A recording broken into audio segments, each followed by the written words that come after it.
ఇటీవల 2 రోజుల క్రితం అమిత్ షా ఓ సాహసోపేత నిర్ణయం తీసుకున్నాడు. అది సాహసోపేత నిర్ణయమే ఖచ్చితంగా.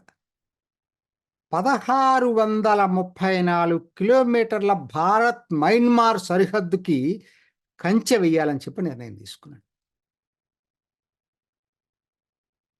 ఎందుకంటే ఇది చాలామంది అనుకోవచ్చు. ఇదేదో మామూలు విషయం అనుకోవచ్చు. అక్కడ మామూలుగా వెయిటింగ్ ఒకటి ఆర్థికంగా ఎంత ఖర్చవుతుందనేది పక్కన పెట్టండి. అక్కడ కంచె వేయటానికి అక్కడున్న రాష్ట్ర ముఖ్యమంత్రులు ఎవరు ఇష్టపడట్లేదు. అది కూడా మనం దృష్టిలో పెట్టుకోవాలి. ఎందుకంటే ఇది అదివరకు పాకిస్తాన్‌కి మనకి అసలు బోర్డర్ చూస్తే పాకిస్తాన్‌కి మనకి 3323 కిలోమీటర్లు బోర్డర్ ఉందండి. 2064 కిలోమీటర్లు ఫెన్సింగ్ ఏశారు. అట్లానే బంగ్లాదేశ్ 3180 కిలోమీటర్ల బోర్డర్ ఉంది. ఆల్మోస్ట్ వేయాల్సినంత వేశారు. మొత్తం వేశారు. 916 కిలోమీటర్లు ఏందంటే న్యాచురల్ బ్యారియర్స్ ఉన్నాయి. అంటే నదులు ఇటువంటి బ్యారియర్స్ ఉన్నాయి. నేపాల్‌కి 1770 కిలోమీటర్లు ఉంది. పూర్తిగా ఓపెన్ బోర్డర్. నిజం చెప్పాలంటే దానికి కూడా వెయ్యాలి నన్నడిగితే. అక్కడి నుంచే ఇల్లీగల్ ఇమ్మిగ్రెంట్స్ విపరీతంగా భారత్‌లోకి వస్తున్నారు. మయన్మార్ తోటి 1643 కిలోమీటర్లండి. ఎందుకు నేను ఇదంతా చెప్తున్నానంటే ఇవాళ ఎందుకంటే ఇప్పుడు ఎట్లా ఉందంటే అక్కడ 16 కిలోమీటర్లు అవతల, 16 కిలోమీటర్లు ఇవతల మన సరిహద్దుకి ఎవరైనా సరే వీసా లేకుండా, ఎటువంటి ఆంక్షలు లేకుండా అటు ఇటు వెళ్ళొచ్చు. As on today. ఎట్లానండి ఇది ఎలా సాధ్యమవుతుంది? ఎందుకనంటే అసలు డ్రగ్ ట్రాఫికింగ్ అక్కడే. గోల్డెన్ ట్రయాంగిల్ నుంచి మత్తుమందు పదార్థాలు అటునుంచే వస్తున్నాయి. కొకైన్ సాగు అక్కడికే వెళ్తుంది. వీటికన్నా కూడా ఇల్లీగల్ ఇమ్మిగ్రేషన్ బాగా జరుగుతుంది. విపరీతంగా జరుగుతుంది. ఇప్పుడు మనకి మణిపూర్ గొడవలకి సగం కారణం అదేనండి. వాటితో పాటు ఇప్పుడు కొత్త సమస్య వచ్చింది. మయన్మార్‌లో అంతర్యుద్ధం జరుగుతుంది. చాలామందికి ఇది నేను వీడియో కూడా చేశాను. మయన్మార్ అంతర్యుద్ధం ఒక స్థాయి దాటి అంతర్యుద్ధం స్థాయికి వెళ్ళిపోయింది ఇది కొన్ని రాష్ట్రాల్లో. ముఖ్యంగా మన పక్కన ఉన్నటువంటి రాష్ట్రాలు. రఖైన్ రాష్ట్రం. రఖైన్ రాష్ట్రం అంటే మనం ఇవాళ ఈశాన్య భారతానికి కలకట్టా నుంచి నావికా దీని ద్వారా చేయాలని చెప్పి అనుకుంటున్నటువంటి సముద్ర మార్గం గుండా చేసేటువంటి సిట్పే పోర్ట్ అక్కడే ఉంది. యాక్చువల్‌గా మనకు డైరెక్ట్ సరిహద్దు లేదు. బంగ్లాదేశ్‌కు డైరెక్ట్ సరిహద్దు ఉంది. కాపోతే రఖైన్ నుంచి చిన్ రాష్ట్రానికి రావటం ఈజీ. చిన్ మన సరిహద్దు రాష్ట్రం.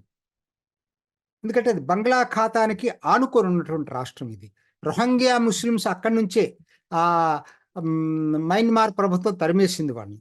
అక్కడి నుంచే ఆ రఖైన్ రాష్ట్రం. ఇవాళ అది అరకన్ ఆర్మీ అనే వాళ్ళ చేతుల్లో ఆర్మీ ఓడిపోతా ఉంది. ఎక్కువ పట్టణాలు కూడా ఈ అరకన్ ఆర్మీ చేతుల్లోకి వచ్చేసినాయి. అంటే వీళ్ళు ఆ బర్మా మిలిటరీ ప్రభుత్వానికి వ్యతిరేకంగా జరుపుతున్నటువంటి అంతర్యుద్ధంలో భాగం ఇది. దాని ఇంపాక్ట్ మన భారత్ మీద పడతా ఉంది. ఇప్పుడు చిన్ రాష్ట్రం ఉందనుకోండి. చిన్ జాతీయులైనా, కుకీ జాతీయులైనా, జో జాతీయులైనా, మిజో అన్నా వీళ్ళందరూ కూడా అన్ని సబ్ కాస్ట్‌లండి. ఒకటే ఇదంతా కూడా. ఇదంతా ఒకటే. సో వీళ్ళందరూ ఎక్కడున్నారు? అక్కడ వాళ్ళు అటు నుంచి ఇటు, ఇటు నుంచి అటు ఈజీగా వెళ్ళిపోతా ఉంటారనమాట. ఈ అంతర్యుద్ధం కారణంగా అందరూ అనుకోవటం 60,000 మంది భారత్‌లోకి ఎంటర్ అయ్యారనేది. మిజో ప్రభుత్వం చెప్పదని. ఎంటర్ అయ్యే అవకాశాలున్నాయి. వాళ్ళేంటంటే వాళ్ళు ఎంకరేజ్ చేస్తారు. మా వాళ్ళు అని అంటున్నారు. అంటే అందుకనే వాళ్ళు వ్యతిరేకిస్తున్నారు బోర్డర్‌ని వేయటానికి. అట్లానే నాగాలాండ్ వాళ్ళు దానికి చారిత్రక కారణాలున్నాయి.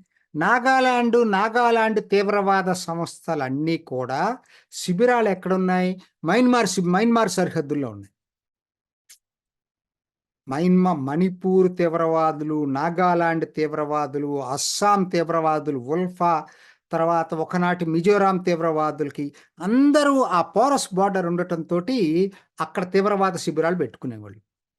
సో కాబట్టి ఇప్పుడేంటి వాళ్ళు వద్దంటున్నారు. నాగాలు కూడా. ఏంటి వీళ్ళు చెప్పే కారణాలేంటి? కారణాలేంటంటే ఒకటే. ఏంటంటే ఎప్పటి నుంచో మేము అటు ఇటు వీళ్ళందరికీ కల్చరల్ సాంస్కృతిక సంబంధాలున్నాయి. కుటుంబాలు కలిసున్నాయి. సో, కాబట్టి మీరు సరిహద్దు పెట్టి మమ్మల్ని విభజించొద్దు అని.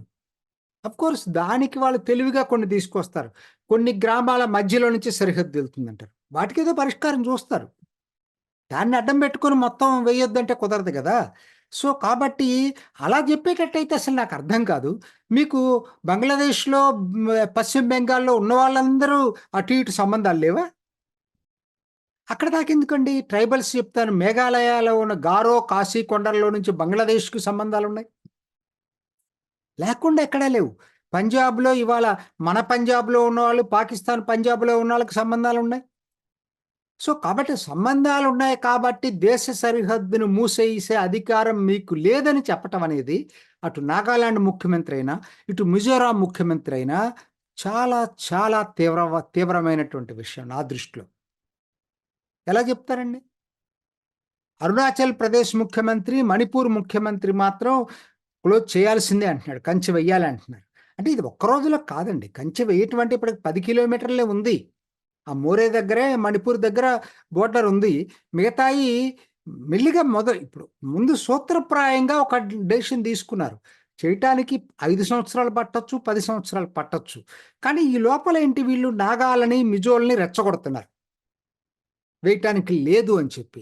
ఇది మాత్రం అసలు ఎందుకంటే మమతా బెనర్జీ కూడా ఇదే చేసిందండి ఒకనాడు. BSF border security force.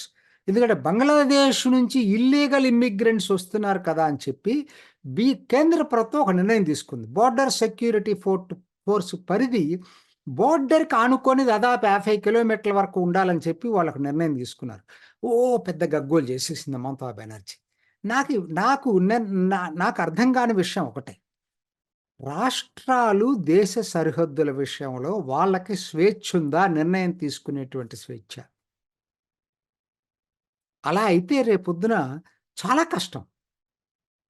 Federalism పేరుతోటి చివరికి దేశ సరిహద్దులు మూసేయాలా? తెరియాలా?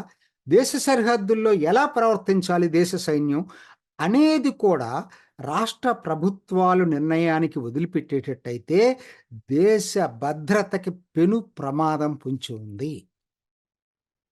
ఇవాళ నేషనల్ సెక్యూరిటీ ఎక్స్పర్ట్స్ అందరూ చెప్తున్నారు. సాహసోపేతమైన నిర్ణయం అమిత్ షా తీసుకున్న నిర్ణయం అని చెప్పి. అఫ్‌కోర్స్ మోడీకి తెలియకుండా తీసుకుంటాడని నేను అనుకోను. అద్భుతమైన నిర్ణయం అని చెప్తున్నారు. ఏంటంటే ఇది పర్టిక్యులర్‌గా నా వ్యక్తిగత అభిప్రాయం అయితే నేపాల్ బోర్డర్ కూడా క్లోజ్ చేయాలండి.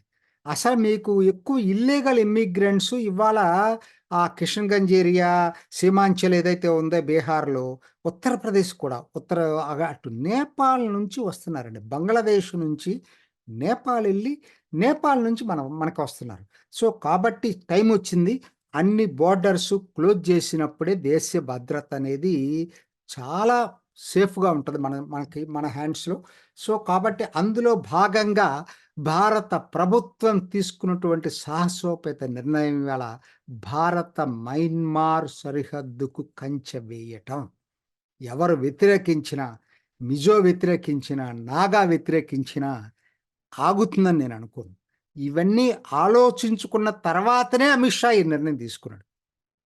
అన్న తర్వాతనే. ఎందుకనంటే ఇది చాలా రిపర్కషన్స్ చాలా ఉండబోతున్నాయి. మయన్మార్‌లో ఈ అంతర్యుద్ధం పెరగబోతా ఉంది. దాని మీద ఇంకొకసారి వీడియో తీసుకుందాం ప్రత్యేకంగా. ఎందుకంటే రోజు రోజుకి పెరుగుతా ఉంది. ఒక చిన్ స్టేట్‌లో పెరుగుతుంది. రఖైన్ అయితే ఆల్మోస్ట్ క్యాప్చర్ చేస్తున్నట్టుగా ఉన్నారాళ్ళు. సెగైన్‌లో కూడా పెరుగుతుంది. మన సరిహద్దు సెగైన్ రాష్ట్రం కూడా. క కంచె క క కచెన్ రాష్ట్రం అది కూడా మన సరిహద్దే. చైనా వైపు కూడా అట్లానే ఉంది. సో, కాబట్టి ఇయన్నీ జరిగేటప్పుడు మాత్రం మన సరిహద్దు విషయంలో జాగ్రత్త పడకపోతే మాత్రం భారత భద్రతకి మాత్రం అత్యంత ప్రమాదం పొంచి ఉంది. చూద్దాం ఏం జరుగుతుందో. చూసారు కదండి. మరి ఈ వీడియో కనుక మీకు నచ్చినట్లయితే ఒక లైక్ కొట్టేసి మీ అభిప్రాయాన్ని కూడా కామెంట్ బాక్స్‌లో తెలియజేస్తూ ఇలాంటి ఇంట్రెస్టింగ్ అప్డేట్స్ కోసం మా ఛానల్‌ని సబ్స్క్రైబ్ చేసుకోండి.